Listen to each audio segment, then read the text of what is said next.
Alors, plus généralement, précisons quand même, c'est important de le dire, que dans l'ensemble, les soignants se sont massivement vaccinés, mais qu'il reste, c'est vrai, quelques irréductibles, un peu moins de 300 000 personnes. Alors, comment les choses vont se passer désormais pour elles, que ce soit dans les EHPAD, dans les hôpitaux, dans les cliniques?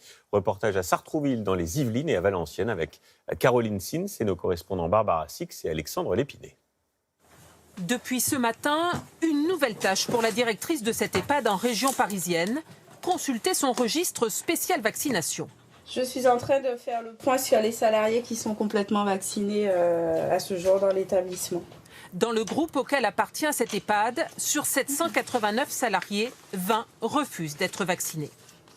Aujourd'hui, il y en a 11 qui sont en arrêt maladie. Il y a 8 suspensions de contrat et il y a une salariée qui a fait une demande de rupture conventionnelle. Dans ce petit établissement, tous les soignants présents aujourd'hui sont en règle. Les résidents, eux, sont soulagés d'être entourés de personnel vacciné. C'est une question de civisme. Que la personne qui ne veut pas se faire vacciner, à la limite, ça la regarde, mais qu'elle n'ait pas de contact avec les autres. Pas de problème dans cette EHPAD. Mais ailleurs, les récalcitrants obligent à se réorganiser. Dans cette clinique de Montpellier, 24 salariés refusent le vaccin. Alors il faut les remplacer. On fait appel à l'intérim, on fait appel à nos vacataires réguliers et donc on essaye d'ajuster au mieux. À l'entrée de cette clinique de Valenciennes, contrôle des passes sanitaires pour les patients. Mais pour les soignants, la vérification a été anticipée en prévision de l'entrée en vigueur de l'obligation ce matin.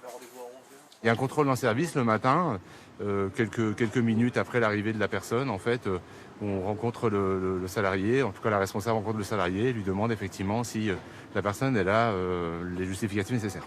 Et pour être en règle ce matin, tout le monde est vacciné au service des urgences. Certaines personnes, ça a été beaucoup plus difficile, mais pour finir, voilà, la discussion a fait que ça a été très positif.